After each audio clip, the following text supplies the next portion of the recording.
you? Kwa hiyo tunakuja kuangalia leo kwa sokoni jinsi kulivyo. Kama kawaida BTC imeshuka 1.83 kwa masaa 24. Tukirudi hapa market cap ya BTC bilioni 300, hiyo sile ngapi? Kwa hiyo ndani ya siku 7 zimepanda panda kidogo. Kwa tukiangalia karibia coin zote ndani ya siku 7 XRP imepanda mara 10, Solana mara 11. Kama hivyo, Dogecoin mara 21, Shiba Inu mara 39, Wrapped Bitcoin, Avalanche mara 14, Avax. Okay. Kwa hiyo kuna baadhi ya watu niliwaambia kwamba huwa kuna wanafunzi na wafundisha private. Kwa hiyo kama ukihitaji unaweza kanicheki. Kuna mwanafunzi wangu mmoja mpaka saa hizi amesha ingiza faida ya asilimia kadhaa toka tulivyo mara mwisho nilimwambia kuna coin ainunue, ila siwezi kukuambia ni coin gani. Kwa hiyo kama aliweka $100 kama nilivyomshauri, maana yake saa hizi ana $47 kama faida, maana yake kama na 100 na ushe hivi. Kwa hiyo tuangalie coin moja hapo ambayo tunaweza tukaicheki, tukaangalia kitu gani ambacho mtu unaweza kukifanya. Mfano tunachukulia Avax kwa saizi na $19.47, lakini hii ilishashuka muda mrefu, ilikuwa chini. Kwa kipindi ambapo tuna moja hapo ndo ilikuwa ni hii hapa. Kwa naweza nikatoa ushauri wa bure kwa wengine wote ambao tunafuatiliana, mnaweza kwenda kuicheki. Kwa kipindi kile ilikuwa inauzwa kama $15 hivi, sasa hizi imepanda.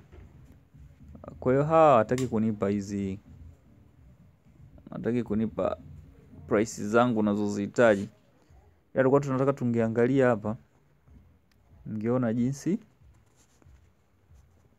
prices zilivyo. Kwenye market cap bado nayo pia jinsi prices zinavyotofautiana. Okay. Lakini kwa hii coin ilishawahi kufika mpaka $125. Basi ngoja turudi nyuma, turudi kwenye ilishawahi kufika mpaka $100 kama 30 hivi, kama 125. Kwa hiyo na ilishuka, hii ilikuwa kama $15 hivi. Kwa hiyo ukiangalia hapo ni kama 10x, almost karibia coin nyingi zilishashuka mpaka kwenye. Kwa hiyo ni kama 10x. Kwa unakuja kuona jinsi gani ambazo una uwezo wa kuweka hela hapa katika kipindi hiki ambapo ndo kuna bear market, alafu uko mbele ukaja kupiga hela nyingi sana. Kwa nataka nikuonyesheni price jinsi zilivyo ili muone kiuhalisia na muweze kuchukua. Yes, imekuja. Hebu turudishe 1 year before, mwaka mmoja nyuma itakuwaje. Na hapa imepanda afu imeshuka tena, ilikuwa masaa 24 Monday. 1 year before Solana, Avalanche vipi tena Avalanche. Avax vipi tena Avax vipi tena. Chukua muda mrefu sana.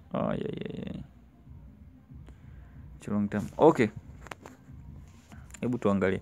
Kwa hiyo hapo tumekuta ni $19. Kule ilifika mpaka almost $1. Kwa mfano kama mtu ulikuwa na $100 afu kanunua hizo Avalanche za $19.47, unapata Avalanche 5. Lakini kumbuka hii ilishaye kufika kama mpaka $100 kama 30 hivi. Sasa umeona. Kwa hiyo kwa $100 yako unakuja kupata $667 siku ikifika kule. Lakini sasa hatujui itafika lini, ila matumaini yetu inaweza kufika hata. Kwa hiyo unakuja kukuta kwamba ukipiga hizi hesabu za kawaida, kiwango utakachopata ni milioni 1 na laki ngapi ikifika kule. Lakini sio lazima ifike kule ili uweze kutoa faida yako. Kwa hiyo hapo una uwezo wa kutoa na ile $100 yako, ambapo $100 ukizidisha na 2300 labda na 10, bado still una faida ya milioni 1,311,000. Kwa hiyo lakini mimi sifundishi jinsi ya kunini. Kwa hiyo ni moja hapo kati ya coin ambazo mnaweza mpenda kuzicheki, kaangalia kama hitaji. Have a nice day.